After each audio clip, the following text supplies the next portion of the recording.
Hola a todos, bienvenidos a esta inmersión profunda. Vamos a desempacar las ideas principales de por qué fracasan los países. Prepárense para explicar ejemplos sorprendentes y con suerte. Bueno, espero que salgamos con nuevas perspectivas sobre cómo funciona el mundo. Totalmente. Imagínense esto, una ciudad dividida por una frontera, como Nogales. Ajá. La mitad estadounidense prospera, mientras la mitad mexicana lucha por salir adelante. O las trayectorias tan diferentes de Corea del Norte y Corea del Sur. Dos naciones con un pasado común pero destinos económicos opuestos. ¿Qué explica estas diferencias tan grandes? ¿Verdad? Es la pregunta del millón. Exacto. Daron Acemoglu y James C. Robinson, los autores del libro, argumentan que la clave está en las instituciones, específicamente en lo que ellos llaman instituciones inclusivas. Exacto. Las instituciones inclusivas son como los cimientos de una sociedad próspera. Piensen en derechos de propiedad sólidos, un sistema legal imparcial, mercados abiertos donde todos puedan participar, servicios públicos accesibles para la mayoría de los ciudadanos. En esencia, crean un campo de juego nivelado donde las personas se sienten seguras para invertir, innovar y trabajar duro. Tiene mucho sentido. La gente se anima a tomar riesgos y construir un futuro mejor cuando sabe que sus esfuerzos serán recompensados y no serán víctimas de la corrupción o la expropiación. Es como la diferencia entre plantar una semilla en tierra fértil versus un desierto, ¿no? Absolutamente. Hablando de tomar riesgos, el libro comparte una historia fascinante sobre un inventor inglés del siglo XVI llamado William Lee, imagínense que son Lee, y han creado una máquina revolucionaria para tejer medias, algo que podría transformar la industria textil. Claro. ¿Qué harían si la reina Isabel I les negara la patente por miedo a que la máquina cause desempleo y malestar social? Interesante pregunta. La reacción de Isabelle ilustra perfectamente el miedo a la destrucción creativa. Es este concepto que a veces cuesta entender, donde la innovación, aunque beneficiosa a largo plazo, puede generar disrupción y desplazar a trabajadores o industrias existentes a corto plazo. Ya ves. Es como cuando la imprenta llegó, ¿no? Y los copistas vieron su mundo cambiar. Claro. Es fascinante cómo a veces nos resistimos al cambio por miedo a lo desconocido, incluso si ese cambio puede traernos progreso. Y hablando de progreso versus estancamiento, el libro nos lleva a un viaje a través de la historia, examinando civilizaciones como el Imperio Romano. Ajá. El Imperio Romano es un ejemplo clásico de cómo la naturaleza de las instituciones puede determinar el destino de una nación durante la República, con instituciones que permitían cierta participación política y limitaban el poder de las élites. Roma experimentó una época dorada. Interesante. Sin embargo, con el surgimiento del imperio, el poder se concentró en manos del emperador y sus allegados, creando un sistema extractivo que eventualmente condujo a su decadencia. Es como si el imperio se hubiera devorado a sí mismo, ¿no? La ambición descontrolada y la concentración del poder llevaron a su colapso. Y esto me lleva a pensar en ejemplos más modernos, como Zimbabue. El libro relata una anécdota casi cómica sobre Robert Mugabe, el expresidente, ganando la Lotería Nacional, organizada por un banco parcialmente propiedad del Estado. Sí, lo recuerdo. Esa anécdota, por más absurda que parezca, ilustra a la perfección la esencia de las instituciones extractivas. Son sistemas diseñados para beneficiar a una pequeña élite a expensas de la mayoría. Es increíble. Y lo que es peor, crean un círculo vicioso, donde las élites utilizan su poder para enriquecerse aún más, consolidando su control y haciendo que el cambio sea extremadamente difícil. Es como una trampa que se perpetúa a sí misma. Es increíble cómo un sistema puede volverse tan distorsionado. Parece sacado de una película distópica. Pero si las instituciones inclusivas son tan importantes, ¿cómo surgen en primer lugar? Simplemente aparecen por arte de magia. No exactamente. El libro argumenta que las instituciones inclusivas a menudo surgen de lo que llaman coyunturas críticas, eventos importantes que sacuden el status quo y abren la puerta al cambio institucional. Piensen en eventos como la peste negra en Europa o la Revolución Gloriosa en Inglaterra, momentos de crisis que obligan a las sociedades a repensar sus estructuras de poder. Entonces, estos momentos de agitación pueden ser catalizadores para un cambio positivo. Es como si la historia nos diera una oportunidad para corregir el rumbo. Pero, ¿existen garantías de que estas coyunturas críticas conducirán a instituciones más inclusivas? ¿O es posible que simplemente se reemplace un sistema extractivo por otro? Buena pregunta. Es difícil decirlo con certeza. Las transiciones son complejas y llenas de incertidumbre. El círculo vicioso puede reaparecer de formas inesperadas, incluso después de una coyuntura crítica. Recordemos que las élites, ya sea en sistemas democráticos o autoritarios, siempre buscarán formas de concentrar el poder y extraer beneficios para sí mismas. Es un recordatorio de que la construcción de instituciones inclusivas es un proceso continuo que requiere vigilancia constante. No podemos darnos el lujo de ser complacientes. Pero me pregunto, ¿existen señales de alerta que nos indiquen si un país se está inclinando hacia un sistema extractivo? ¿Cómo podemos identificar esas trampas antes de que sea demasiado tarde? Hay varias señales que podemos observar. Por ejemplo, la falta de derechos de propiedad seguros es una gran bandera roja. Si la gente no tiene la certeza de que sus propiedades o negocios están protegidos por la ley, es poco probable que inviertan o innoven. Es como construir una casa sobre arena movediza. Tiene sentido. ¿Y qué hay del sistema legal? ¿Cómo podemos saber si es imparcial o si está manipulado para favorecer a las élites? Un sistema legal imparcial es fundamental para el buen funcionamiento de las instituciones inclusivas.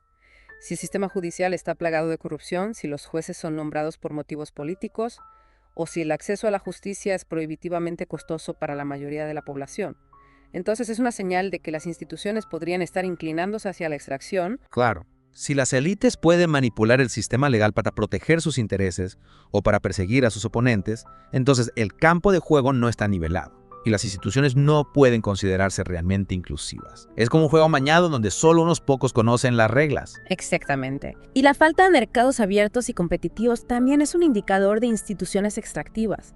Si las élites controlan sectores clave de la economía, si existen monopolios que asfixian la competencia, o si el gobierno interviene constantemente para favorecer a ciertas empresas o industrias a expensas de la libre competencia, entonces es una señal de que las instituciones no están orientadas a promover la prosperidad general. El libro menciona varios ejemplos de países donde las élites han utilizado su control sobre los recursos naturales, como el petróleo o los minerales, para enriquecerse a expensas de la población. En estos casos, la riqueza generada por los recursos naturales no se traduce en desarrollo económico para la mayoría, sino que se concentra en manos de unos pocos. Es lo que se conoce como la maldición de los recursos naturales.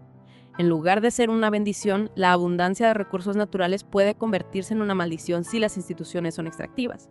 La élite gobernante utiliza los ingresos provenientes de los recursos naturales para consolidar su poder, reprimir la disidencia y perpetuar la desigualdad. Es como tener un tesoro que solo beneficia a unos pocos mientras la mayoría se hunde en la pobreza. Entonces, entendemos que las instituciones son la clave del desarrollo.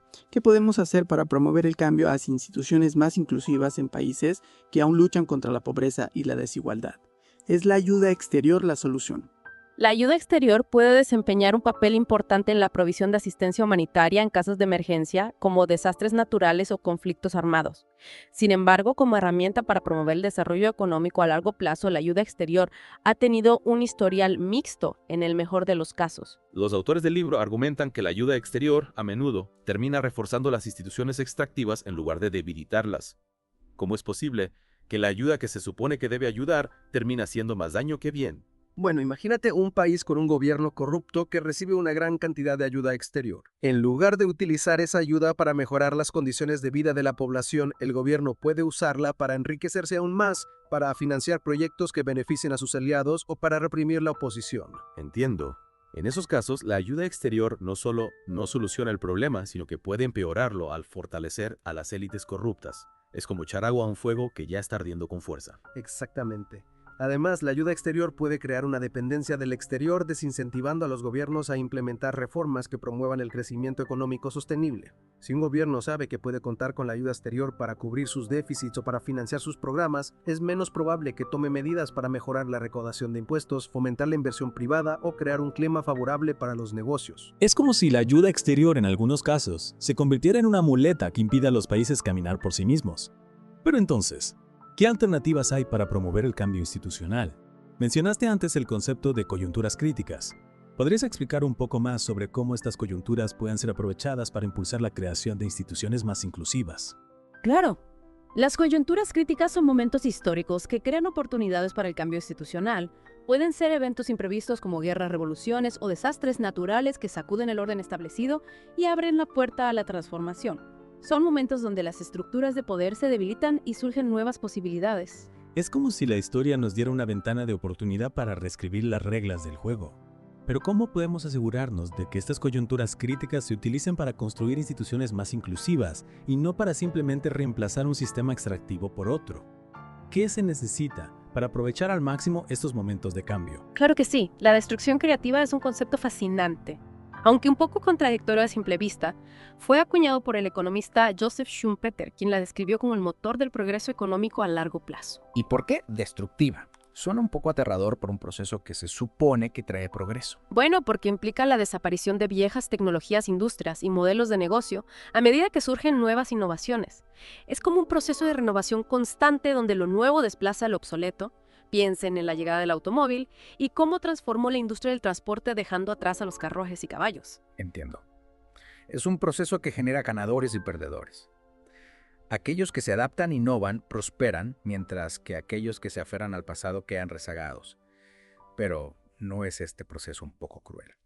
¿Qué pasa con las personas que pierden sus empleos o ven sus negocios desaparecer a causa de la innovación? Es cierto que la destrucción creativa no está exenta de costos sociales. La pérdida de empleos y la disrupción económica que puede generar son reales y deben ser abordadas. Sin embargo, el error sería intentar detener o frenar la innovación por miedo a estos costos. El progreso requiere que estemos dispuestos a adaptarnos y a aceptar que el mundo está en constante cambio. Es como decir que no podemos aferrarnos a las viejas formas de hacer las cosas por miedo a lo desconocido. Debemos estar abiertos al cambio y prepararnos para adaptarnos a las nuevas realidades. Pero, ¿qué pueden hacer los gobiernos para mitigar los costos sociales de la destrucción creativa? ¿Cómo pueden ayudar a las personas que se ven afectadas por la pérdida de empleos o la disrupción económica? Hay varias estrategias que los gobiernos pueden implementar. Por ejemplo, pueden invertir en educación y capacitación para ayudar a los trabajadores a adquirir las habilidades necesarias para competir en la nueva economía. También pueden implementar programas de apoyo para los emprendedores y las pequeñas empresas que están creando nuevas industrias y generando nuevos empleos. Es como si el gobierno tuviera que actuar como un facilitador, creando un entorno que fomenta la innovación y al mismo tiempo proteja a los más vulnerables de las consecuencias negativas del cambio. Pero volviendo al tema de las instituciones, el libro argumenta que la destrucción creativa es más efectiva en sociedades con instituciones inclusivas. ¿Por qué es así? Porque las instituciones inclusivas crean un entorno donde la innovación puede florecer. Cuando hay derechos de propiedad seguros, un sistema legal imparcial y mercados abiertos y competitivos, las personas se sienten más seguras para invertir, tomar riesgos y desarrollar nuevas ideas. Saben que sus esfuerzos serán recompensados y que no serán víctimas de la corrupción o la expropiación. Es como si las instituciones inclusivas fueran el oxígeno que permite que el fuego de la innovación arda con más fuerza. Pero ¿qué pasa con las sociedades con instituciones extractivas? La destrucción creativa también puede ocurrir en esos contextos. La destrucción creativa puede ocurrir en sociedades con instituciones extractivas, pero generalmente es un proceso mucho más limitado y distorsionado. En estos casos, la innovación suele estar controlada por las élites, quienes la utilizan para consolidar su poder y enriquecerse aún más. La innovación no se traduce en beneficios para la sociedad en su conjunto, sino que se concentra en manos de unos pocos. Es como si el motor de la destrucción creativa estuviera funcionando a medio gas, generando solo una pequeña fracción del potencial de progreso que podría alcanzar en una sociedad con instituciones más inclusivas. Pero volviendo a la pregunta inicial de nuestra inmersión, ¿por qué algunos países prosperan mientras que otros fracasan?